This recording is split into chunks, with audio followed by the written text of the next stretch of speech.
مدینہ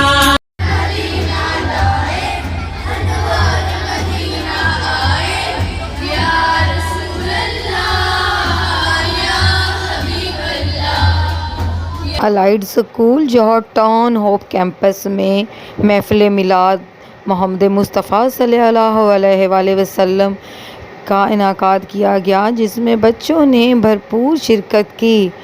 محفل میلاد مصطفیٰ صلی اللہ علیہ وآلہ وسلم کا آغاز تلاوت کلام پاک سے کیا گیا، جبکہ بچوں نے مختلف قصیدے اور رسول اللہ کی شان میں نعتیں بھی پیش کی۔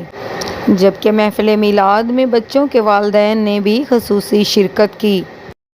اس موقع پر الائڈ اسکول ہوپ کیمپس کے ٹیچرز کا کہنا تھا کہ بچوں کو دنیاوی تعلیم کے ساتھ ساتھ دینی تعلیم دینا بھی انتہائی ضروری ہے۔ جبکہ الائڈ اسکول ہوپ کیمپس کے بچوں نے محفل میلاد میں اپنی مختلف پرفارمنسز سے والدین اور ٹیچرز سے خوب داد بٹوری۔ مدینہ